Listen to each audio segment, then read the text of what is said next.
respected Mr. Rao, Additional Secretary, E-Government, Mr. Narayan, Mr. Ravi Gupta, my dear friend Neeraj, distinguished guests. It's a pleasure to share with you some thoughts on what ICT can enable for smarter cities, and what I intend sharing with you over the next 10 minutes is a brief on what are some considerations where IT can actually really transform cities.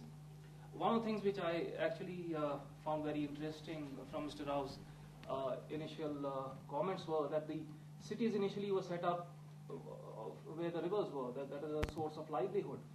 And the civilizations, whether it's the Indus Valley civilization or the value which the Ganga has to provide, civilizations emerged from that.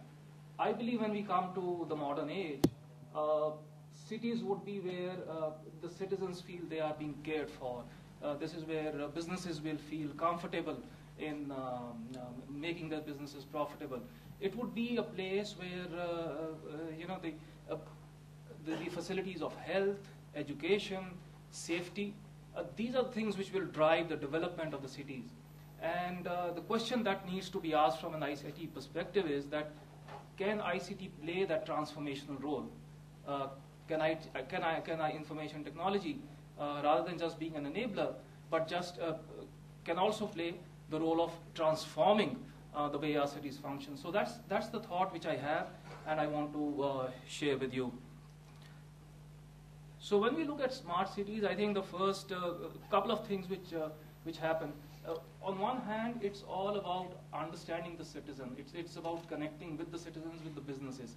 It's sensing what the citizens need. It's sensing what the businesses need. How can we make the experience more pleasant for the citizens? How can we make the experience more profitable for our businesses? That's one dimension. The other dimension is that we can make this experience more pleasant, more profitable, more effective if we join up our services, which means it's a one view of the government that we provide to our citizens.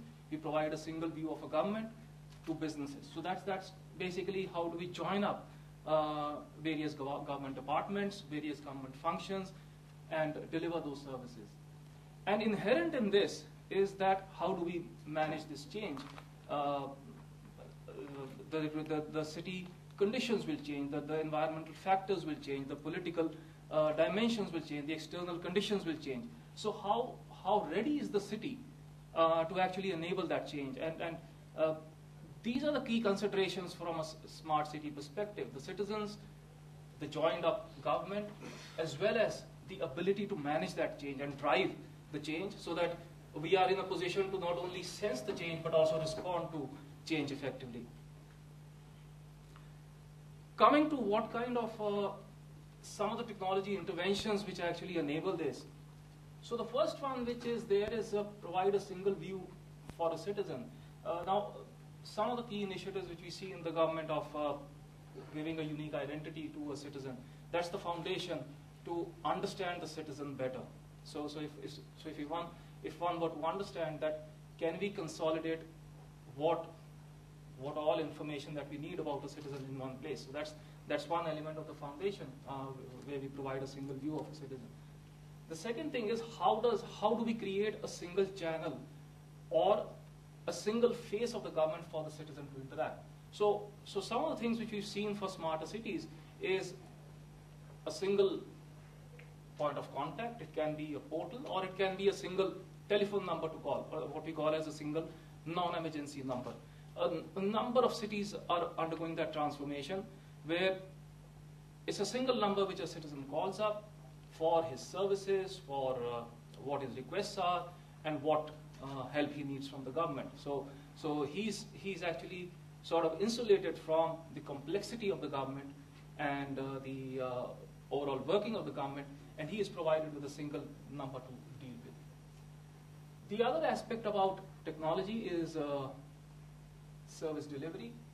How do we effectively deliver services? So that's where, what can we do? How can we link up our multiple departments to have an efficient and a transparent delivery of service? So the Honorable Minister was also talking about manual processes, challenges in manual processes, challenges in transparency. And when it comes to transparency, I think this is where, coming to the previous point, when we look at providing a contact with the citizen, the objective is not to just take his calls, but also the calls are an understanding of what is the sense of the citizen, what is he telling us, what are his concerns, what are the things that he wants as services. So rather than just being a point for contact or a point for receiving his request, it's basically a place to sense what the citizen needs, and so that the government can respond much faster to what his needs are. The third point is actually effective performance management system across service delivery. So we can have a very efficient service delivery framework, but then what the citizen demands today is outcomes. What he wants is that if I wanted certain services, or if a business wants certain services, are they happening on time? And that's where the whole aspect of transparency and accountability comes in. The citizens are more demanding today. And finally, reducing cost. As we know, the citizens demand better infrastructure. There is a pressure in terms of we can't impose more taxes from a government side on the citizen.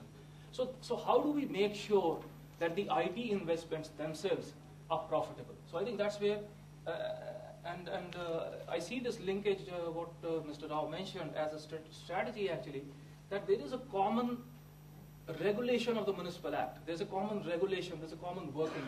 So how do we consolidate all that infrastructure in one place? I think so these are the kind of strategies which actually help deliver a low-cost IT infrastructure to support this transformation. Just taking a couple of examples, actually, this is from a transparency, accountability perspective. What we are seeing is cities providing this kind of visibility of their performance to their citizens. And what they provide is indicators which they want themselves to be measured by. And those measurements are in terms of what indicators are improving, what need improvement, and across the various departments. So the citizen actually is a participant in understanding where my government is going. And whether it's related to sanitation or housing or law enforcement. Imagine if we know in our neighborhood, the citizens will demand that how the crime rates are coming down, the number of robberies are coming down. So that's an aspect in terms of how cities are transforming themselves by being more transparent, by being more accountable to the citizens. So these are some examples of how IT really helps in this transformation. Another key aspect which was there is that we need to provide safety and security in our cities. If you look at the acts of terror, those are things possibly with more intelligence which can be prevented. So we need to protect ourselves. So terror is something, or crime is something which potentially, if we connect the dots and link up our intelligence and law enforcement efforts, it can be prevented.